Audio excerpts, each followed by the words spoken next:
Hi everyone. Today class day 26. இன்னைக்கு நம்ம என்ன பார்க்க போகிறோன்னா ஸ்டார்ட் அப் டிசைன்ஸ் தான். ஸ்டார்ட் அப் டிசைன்ஸ்லேயே நிறைய டைப்ஸ் இருக்குது. பட் இன்றைக்கி பர்டிகுலராக என்ன டிசைன்ஸ் பார்க்க போகிறோன்னா ஸ்டார்ட் அப்பில் ஆர்ச் ரிலேட்டடான ஸ்டார்ட் அப் டிசைன்ஸ் தான் பார்க்க போகிறோம். நார்மலாக வெறும் ஆர்ச் மட்டும் போடாமல் ஆர்ச் கூட சம் எலமெண்ட்ஸ் இன்க்ளூட் பண்ணியிருக்க மாதிரி நம்ம டிசைன்ஸ் க்ரியேட் பண்ண போகிறோம். ஓகேங்களா. ஃபஸ்ட்டு நம்ம இப்போ போடுற டிசைன்ஸ்க்கு ஃபஸ்ட்டு நான் ஆர்ச் க்ரியேட் பண்ணிக்கிறேன். ஆர்ச் க்ரியேட் பண்ணக்குள்ளே ஃபஸ்ட்டு என்ன க்ரியேட் பண்ணோம், அந்த ரெண்டு சைடு இருக்க பீம் தான் நம்ம க்ரியேட் பண்ணணும். ஏன்னா சென்டரில் நம்ம ஒரு எலமெண்ட் ட்ரா பண்ண போகிறோம். ஸோ அதுக்கான டிஸ்டன்ஸ் விட்டு கரெக்டாக அந்த பீம் செப்ரேட் பண்ணோன்னா கரெக்டாக இருக்கும் சென்டரில் எலமெண்ட்ஸ் ட்ரா பண்ணுறதுக்கு. ஓகேங்களா. இதில் நான் ஸ்டெப் பை ஸ்டெப் எப்படி க்ரியேட் பண்ணணும் அந்த மாதிரி க்ரியேட் பண்ணிக்கோங்க. ஜஸ்ட் ஃபஸ்ட்டு ரெஃபரன்ஸ் மாதிரி தான் நம்ம அந்த டிசைன்ஸை க்ரியேட் பண்ணணும். க்ரியேட் பண்ணிவிட்டு டாப் டு பாட்டம் தான் நம்ம ஃபில் பண்ணிட்டு வரணும். ஏன்னா பாட்டமில் இருக்க டிசைன்ஸ் எந்த ஒரு மர்ஜும் ஆகாமல் இருக்கணுன்றதுக்காக டாப்பில் இருந்து ஃபில் பண்ணிட்டு வந்தோம்னா நம்மளுக்கு எல்லா டிசைன்ஸுமே கிளியராக இருக்கும். ஏன்னா நம்ம கையை வச்சு ட்ரா பண்ணக்குள்ளே இன்கேஸ் நம்மளோட கையே போயிட்டு பாட்டமில் இருக்க டிசைன்ஸை மர்ஜ் பண்ண ஆரம்பிச்சிடும். ஓகேங்களா. அதுக்காக தான் டாப் டு பாட்டம் நம்ம டிசைன்ஸை ஃபில் பண்ணிட்டு வந்தோன்னா நம்மளுக்கு ஈஸியாக இருக்கும். நீங்கள் ஸ்டெப் பை ஸ்டெப் பார்த்திங்கனாலே உங்களுக்கு கிளியராக புரியும். இது ஃபுல்லாகவே நம்ம வெறும் ஆர்ச்சும் அண்ட் தென் இன்னொரு எலமெண்ட்ஸ் ஆட் பண்ணி நம்ம ஸ்டார்ட் அப் டிசைன்ஸ் க்ரியேட் பண்ணுறது தான். ஓகேங்களா. இன் பிட்வீனில் மெஹந்தி ஜேர்னி எக்ஸ்பீரியன்ஸில் பார்ட் 2 இதில் கண்டினியூ பண்ணலாம். ஃபஸ்ட்டு நான் எப்படி ஸ்டார்ட் பண்ணேன், என்னோடய இன்ட்ரெஸ்ட்டில் இருந்து ஸ்டார்ட் பண்ணேன், அதுக்கப்புறம் கிளாஸஸ் ஜாயின் பண்ணேன், அந்த இதெல்லாம் முடிச்சுட்டேன். அதுக்கப்புறம் ஒரு 6 மந்த்துக்கு நானே ட்ரெயின் ஆகிட்டேன். அதுக்கப்புறம் ஃபஸ்ட்டு நான் எப்படி போட்டேன்னா என்னோடய மேக்கப் கோர்ஸையும் சைட் பை சைடு ஃபினிஷ் பண்ணிட்டேன். ஃபஸ்ட்டு ஒரு ஆர்டர் வந்தது, மேக்கப்புக்கு தான் ஃபஸ்ட்டு ஆர்டர் வந்தது.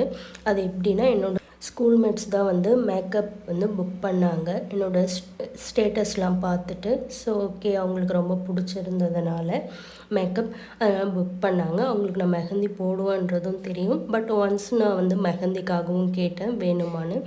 அவங்க அந்த டைம் வேண்டான்னு சொல்லிட்டாங்க. ஸோ நான் அதனால் அப்படியே விட்டுட்டேன். இந்த 6 மந்த்தில் நான் ப்ராக்டிஸ் பண்ணேன் இல்லைங்களா, அப்போயே நான் வாங்கி வச்சுருந்த ப்ராடக்ட் ஸ்டார்ட்டப்பாக பண்ணக்குள்ளே கொஞ்சமாக தான் ப்ராடக்ட் வாங்கி நான் யூஸ் பண்ணிவிட்டேன். அதுவும் காலி ஆயிடுச்சு. சரி, நான் அப்படியே விட்டுட்டேன். அவங்கக்கிட்ட கேட்குற டைமில் இப்போது ப்ராடக்ட்டு நம்ம கையில் இல்லை. ஸோ அவங்களும் வேண்டான்னு சொல்லிட்டாங்க. சரி, கொஞ்ச நாளுக்கு அப்புறம் வாங்கிக்கலாம் அப்படின்னு சொல்லிட்டு நான் விட்டுட்டேன். அதுக்கப்புறம் நான் மேக்கப்லாம் போடுறதுக்கு முன்னாடி நாள் அவங்க வீட்டுக்கு போகக்குள்ள அவங்க என்ன சொன்னாங்க, எல்லாருமே கேட்கவே மெஹந்தியும் போட்டுக்கிறேன் அப்படின்னு சொன்னாங்க. ஸோ நாங்கள் என்ன பண்ணோம், மெஹந்திலாம் என்கிட்ட இல்லை. ஸோ அவங்களே கடையில் வைக்கிற கோன் வாங்கி கொடுத்தாங்க. நான் அந்த டைம் எதுவுமே ரொம்ப யோசிக்கலை. இது ரொம்ப ப்ரொஃபஷ்னலாக எடுத்துன்னு போனோம் அப்படின்ற மாதிரி யோசிக்கலை என்னோடய மெஹந்தி ஃபீல்டை. ஸோ அதனால் அவங்க கடையில் வைக்கிற கோன் வாங்கி கொடுத்தாங்க. அவங்களுக்கு போட்டு விட்டேன். ஃபஸ்ட்டு ஃப்ரண்ட் சைட் போட்டேன். அதுக்கப்புறம் நெக்ஸ்ட் டே, ஏன்னா அவங்களுக்கு மேரேஜ் ஒரு டே, ரிசப்ஷன் 2 டேஸ்க்கு அப்புறம். ஸோ அவங்க என்ன பண்ணாங்க, நெக்ஸ்ட் டே நம்ம பேக் சைட் போட்டுக்கலாம் அப்படின்னு சொல்லிட்டாங்க. எனக்கு ரிசப்ஷனுக்கு நல்லா தெரிஞ்சால் போதும்னு சொல்லிட்டாங்க. ஸோ அந்த மாதிரி போட்டோம். கடையில் வைக்கிற கோன் வாங்கி போட்டதுனால என்ன ஆயிடுச்சுன்னா, ஃப்ரண்ட் சைடு ஸ்டெயின் பிடிச்சிச்சு, பேக் சைடு ஸ்டெயினே பிடிக்கல. அது அவங்க தான் அந்த கோன் வாங்கி தந்தாங்க, நானும் அந்த கோன் வாங்கலை. ஸோ அவங்களும் சரி ஓகே அப்படின்ட்டு சொல்லிட்டாங்க. அதில் நான் கேட்ட அமௌண்ட்டில் பாதி அமௌண்ட் மட்டும் எனக்கு கொடுத்துட்டாங்க. ஓகேங்களா. அதில் நான் பட்டது என்னென்னா, அந்த கெமிக்கல் கோன் வாங்கி யூஸ் பண்ணுறது வந்து சில பேருக்கு பிடிக்கும், பிடிக்காமல் போகும் அப்படின்ற ஒரு இதை வந்து நான் அங்கே தான் வந்து பார்த்தேன். அதுக்கப்புறம் என்ன நினச்சேன்னா, இனிமேல் நம்ம வந்து கெமிக்கல் கோன் கிளைண்ட்டுக்கு யூஸ் பண்ணக்கூடாது, இன்கேஸ் என்கிட்ட ப்ராடக்ட் இல்லைன்னா ஆர்டரே எடுக்க வேண்டான்ற ஒரு தாட் வந்து அப்போ வந்தது. அதுக்கப்புறத்துலேருந்து தான் ஃபுல்லாக ப்ரொஃபஷ்னலாக மெஹந்தியில் இறங்குவோம்னு சொல்லிட்டு ப்ராடக்ட் வந்து கொஞ்சம் ரொம்ப பல்கான அமௌண்ட்டாக வாங்காமல் மினிமம் ப்ராடக்ட் மட்டும் வாங்கிட்டு அந்த கோன்லாம் ரெடி பண்ணுறதுக்கு பவுடர், ஆயில் எல்லாமே வந்து மினிமல் குவான்டிட்டி மட்டும் நான் வந்து வாங்கி வச்சுக்கிட்டேன்.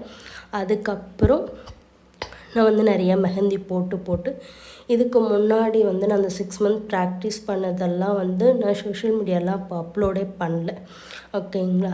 அதுக்கப்புறம் தான் எனக்கு இன்ஸ்டா மூலயமா வந்து நிறையா ரீச் கிடைக்கும், அந்த மாதிரி இதெல்லாம் வந்து ஃப்ரெண்ட்ஸ்லாம் சொல்லவே தான் சரி நம்ம இன்ஸ்டாலேயும் போடுவோம். ஃபஸ்ட்டு நான் இன்ஸ்டா மூலயமா தான் கிளாஸே ஜாயின் பண்ணேன். பட் அதோட ஃபுல் இம்பேக்ட் வந்து எனக்கு தெரியாது. அதுக்கப்புறம் தான் வந்து ஆர்டர்ஸ் வரவே இல்லைன்னவே ஸோ இதெல்லாம் போய் போடலாம் அப்படின்னு ஒரு ஐடியா வந்து நான் வந்து இன்ஸ்டாகிராம்லாம் வந்து போஸ்ட் பண்ணுறதுக்காக நிறைய டிசைன்ஸ்லாம் போட்டு ஃபஸ்ட்டு போஸ்ட் பண்ண ஆரம்பித்தேன். அதுக்கப்புறம் என்னோடய ஃப்ரெண்டு வந்து அவங்களுக்கு போயிட்டு கையில் வந்து போட்டு பார்த்து ப்ராக்டிஸ் பண்ணுவேன். அவங்கள வந்து அவங்களோட வாட்ஸ்அப் ஸ்டேட்டஸில் வந்து வைக்க சொன்னேன். ஏன்னா எனக்கு இருக்க காண்டாக்டை விட அவங்களுக்கு வந்து அதிகமான காண்டாக்ட் இருந்தது. ஸோ அவங்கள வைக்க சொன்னேன். 1 டைம் 2 டைம் சொன்னேன். பட் அவங்க வைக்கல. அண்ட் தென் மறுபடியும் சொன்னேன். ஏன்னா நம்மளுக்கு ஆர்டர்ஸ் வரணும்னா நாம் தானே எஃபர்ட் போடணும். ஸோ அப்படி சொல்லக்குள்ளே அவங்க வந்து முன்னாடி மறந்துட்டேன்னு சொன்னாங்க. அதுக்கப்புறம் அகைன் வச்சு எனக்கு ஒரு 2 ஆர்டர்ஸ் வந்தது. அந்த 2 ஆர்டர்ஸையும் நல்லா பண்ணி கொடுத்தது அப்படியே கொஞ்சம் கொஞ்சமாக கண்டினியூவஸாக கொஞ்சம் ஆர்டர் வர ஆரம்பிச்சது. அப்போ வந்து ஃபுல்லாக நான் வந்து இந்த பிஸ்னஸில் இறங்கல. அப்போது ஒர்க் பண்ணிக்கிட்டு இருந்தேன். பட் இப்போது ஒர்க் பண்ணல. ஃபுல்லாக இதை மட்டும் மெஹந்தி மட்டும் பண்ணிகிட்டு இருக்கேன். ஏன்னா எனக்கு ஹெல்த் இஷ்யூ இருக்குதுன்றதுனால ஸோ நம்ம வந்து அதையும் பார்த்துட்டு இதையும் பார்க்க முடியல. இதில் வந்து கொஞ்சம் கம்மியான ஆர்டர் தான் வந்து ரொம்ப அதிகமாகலாம் வரல. பட் வர்றது போதுன்ற மாதிரி நான் இதை மட்டும் பண்ணிகிட்டு இருக்கேன் இப்போதைக்கு. ஃப்யூச்சரில் எப்படின்னு தெரியலை. ஸ்டார்டிங்கில் மெஹந்தி வந்து போட்டு இன்ஸ்டாலாம் போஸ்ட் பண்ணக்குள்ளே இப்போ போடுற அளவுக்குலாம் ரொம்ப பர்ஃபெக்டாலாம் வராது. ஏன்னா நம்ம ட்ரெயின் ஆக தான் நம்மளுக்கு வந்து பர்ஃபெக்டாக வர ஆரம்பிக்கும். ஸோ நான் செல்ஃபாக வந்து நிறையா ப்ராக்டிஸ் பண்ணுவேன். நான் ஜஸ்ட் 1 கிளாஸ் தான் அட்டன் பண்ணேன். நம்மளுக்கு டிசைன் வரணுன்றது நம்மளோட எஃபோர்ட்டில் மட்டும்தான் இருக்குது. நம்ம எத்தனை கிளாஸ் அட்டன் பண்ணாலும் சரி, அவங்க டிப்ஸ் அண்ட் ட்ரிக்ஸ் தான் சொல்லி தருவாங்க. அது வந்து எனக்கு கிளியராக தெரிஞ்சது. ஸோ அவங்கள நம்ம ப்ளேம் பண்ணணும்னு கிடையாது. அவங்க அந்த டிப்ஸ் அண்ட் ட்ரிக்ஸ் வந்து ஈஸியாக சொல்லி தந்தாங்க இல்லைங்களா. அதை வச்சு நான் நிறைய டிசைன்ஸை பார்த்து போட்டு பார்த்து இன்ஸ்டாவில் போஸ்ட் பண்ண ஆரம்பித்தேன். அதுக்கப்புறம் கொஞ்சமாக இன்ஸ்டா மூலயமாவும் ஆர்டர்ஸ் வர ஆரம்பிச்சது. அதுக்கப்புறம் வந்து ஸ்டார்டிங்கில் என் ஃப்ரெண்டுக்கு வந்து போட்டதுங்களா, அவங்க மூலயமாவும் ஒரு சில ஆர்டர்ஸ் வர ஆரம்பிச்சது. ஓகேங்களா. அந்த மாதிரி ஆர்டர்ஸ் வரக்குள்ளே ஒன்றா போட்டு ஹேண்டில் நம்ம பேப்பரில் ப்ராக்டிஸ் பண்ணுறத விட ஹேண்டில் போடக்குள்ளே கொஞ்சம் டிஃபிகல்ட்டாக தான் இருக்கும். பட் நம்ம ப்ராக்டிஸ் பண்ணி தான் ஆகணும். நம்ம ப்ராக்டிஸ் பண்ணுறோம், ஹேண்டு காட்டுங்க அப்படின்னு சொன்னால் அவ்வளோ சீக்கிரம் யாரும் தரமாட்டாங்க. ஏன்னா நம்ம ஸ்டார்டிங்கில் போடக்குள்ளே ரொம்ப டைம் எடுக்கும். ஸோ நாம் தான் கன்வின்ஸ் பண்ணி ஒரு கையிலேயாச்சும் ஃபுல் ஹேண்ட் போட்டு நம்ம வந்து ப்ராக்டிஸ் பண்ணால் மட்டும்தான் நம்ம கையில் போய்ட்டு ஹேண்டில் பண்ணுறது வந்து ஈஸியாக இருக்கும். இல்லைன்னா ரொம்பவே கஷ்டமாக இருக்கும். ரொம்ப அதிகமாக டைம் எடுக்க ஆரம்பிச்சிடும்.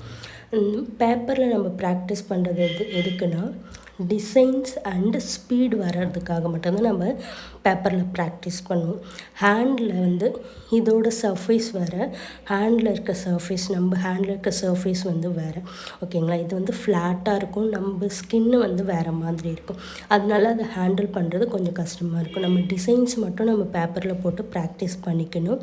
அண்ட் தென் நம்மளுக்கு எப்போல்லாம் வந்து ஹேண்ட் கிடைக்குதோ அப்போ வந்து அவங்க கையிலையும் சும்மா போட்டு பார்க்கணும். போட்டு பார்க்கக்குள்ள ஸ்டெயின் வர மாதிரி கோன் இருக்கிறத தான் மேக்ஸிமம் கேட்பாங்க. ஏன்னா நம்ம போட்டு தானே பார்க்குறோன்னு சொல்லிட்டு ப்ராக்டிஸ் கோனும் நம்மளால யூஸ் பண்ண முடியாது. யூஸ் பண்ணுறோன்னு சொன்னாலும் இவ்வளோ நேரம் உட்காரோம்ல, ஒரு ஸ்ட்ரெயின் வர மாதிரி கோன் போடுங்கக்கா அப்படின்லாம் சொல்லுவாங்க. ஸோ பரவாயில்ல, கொஞ்சம் செலவு பண்ணுறோம். செலவு பண்ணி ஒரு பிஸ்னஸ் ஸ்டார்ட் பண்ணுறோன்னு வச்சுக்கோங்களேன். அதில் கொஞ்சம் கொஞ்சம் செலவு கொஞ்சம் கொஞ்சம் செலவு ஆக தான் செய்யும் எக்ஸஸ்ஸாக. அப்போ சரி ஓகே, ஏன்னா அப்போ நம்ம போடுறது இன்னும் பர்ஃபெக்டாக போட்டுட்டு, ஏன்னா நம்ம ஸ்டெயின் வர கோணம் போட்டோன்னா அவங்களும் காமெதியாக உட்காருவாங்க. ஸோ அந்த மாதிரி போட்டு நிறைய பிக் எடுத்து வச்சேன். இப்படி தான் கொஞ்சம் கொஞ்சமாக என்னோடய பிஸ்னஸை பில்ட் பண்ணேன். ஓகேங்களா. நெக்ஸ்ட்டு பார்ட் நான் டுமாரோ போடுற வீடியோவில் கண்டினியூ பண்ணுறேன். ஓகேங்களா. இந்த வீடியோவில் இருக்க எல்லா பேட்டர்ன்ஸும் உங்களுக்கு கிளியராக இருக்கும்னு நினைக்கிறேன். ஸோ நான் பீகாக்கு, எலஃபண்ட்டு எல்லாமே நான் ஆல்ரெடி உங்களுக்கு டீச் பண்ணியிருக்கேன். ஸோ அதில் இருந்தே தான் நான் இதில் ஆட் பண்ணியிருக்கேன். அதில் இருக்க டிசைன்ஸே தான் நம்ம ஆட் பண்ணியிருக்கோம். ஓகேங்களா. இது கொஞ்சம் ஈஸியாகவே இருக்கும். நீங்கள் ப்ராக்டிஸ் பண்ணியிருந்தீங்கன்னா உங்களுக்கு ஈஸியாக இருக்கும். ஒன்லி என்ன இதில் கொஞ்சம் டிஃபிகல்ட்டாக இருக்குன்னா, அந்த ஸ்ட்ரெயிட் லைன் கொஞ்சம் கஷ்டமாக இருக்கும். ஏன்னா வேர்ட்டிக்கல் லைன்ஸ் இதில் நம்ம யூஸ் பண்ணுவோம். வேர்ட்டிக்கல் லைனுக்குள்ளே நம்ம லிஃப்ட் பண்ணி தான் போடுற மாதிரி இருக்கும். ஓகேவா. லிஃப்ட் பண்ணி போடுறது எந்த அளவுக்கு ப்ராக்டிஸ் பண்ணுறீங்களோ அந்த அளவுக்கு உங்களுக்கு ஈஸியாக வந்துடும் இந்த மாதிரி ஆர்ச் பேட்டர்ன் போடுறதுக்கு.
ஸ்டோரி சொல்லக்குள்ளே ஃப்ரெண்ட்ஸ் ஹெல்ப் பண்ணாங்க, ஸ்டேட்டஸ்லாம் வச்சாங்க அப்படின்றத சொல்கிறேன். எல்லார் ஃப்ரெண்ட்ஸும் ஹெல்ப் பண்ணுவாங்களான்றது ஒரு டவுட் தான். நம்மளுக்கு தேவைன்னக்குள்ளே நம்ம ஒரு ரீச் ஆகணும் அப்படின்னக்குள்ளே அவங்கக்கிட்ட கேட்குறது ஒன்றும் தப்பு கிடையாது. ஸோ ரொம்ப நம்ம வந்து கேட்கணுன்னு அவசியம் இல்லை. கேட்டு பாருங்கள். ஹெல்ப் பண்ணணுன்னு நினைக்கிறவங்க ஹெல்ப் பண்ணுவாங்க. அப்படி நம்ம கொஞ்சம் கொஞ்சமாக தான் வந்து பில்ட் பண்ண முடியும் நம்மளோட கிளைண்ட்டை. ஸ்ட்ரெயிட்டாக எடுத்த உடனே நம்மளுக்கு சோஷியல் மீடியாவிலேருந்து கண்டிப்பாக வந்துடாது ஆர்டர்ஸ்லாம். ஸோ நம்மளுக்கு தெரிஞ்சவங்க, அப்புறம் ஃப்ரெண்ட்ஸு அந்த மாதிரி ட்ரை பண்ணி பாருங்கள். யாருமே நம்மளுக்கு வந்து ஹெல்ப் பண்ணலன்னாக்குள்ள நீங்கள் நிறைய பிக் போட்டு பேப்பர்லேயே ப்ராக்டிஸ் பண்ணி சோஷியல் மீடியாவில் அப்லோட் பண்ணுங்கள். ஒரு கட்டத்தில் நம்மளுக்கு கண்டிப்பாக ரீச் ஆகும். ஸோ எப்பயுமே இந்த மாதிரி பிஸ்னஸ்ன்னு வரக்குள்ள இவங்க ஹெல்ப் பண்ணலாம் அவங்க ஹெல்ப் பண்ணலான்ற ஒரு தாட்டை வந்து விட்டுடணும். அப்போது தான் நம்ம நெக்ஸ்ட்டுன்னு போக முடியும். நான் சொல்கிறது உங்களுக்கு பிடிச்சிருக்குன்னு நினைக்கிறேன். Okay, thank you. Keep supporting.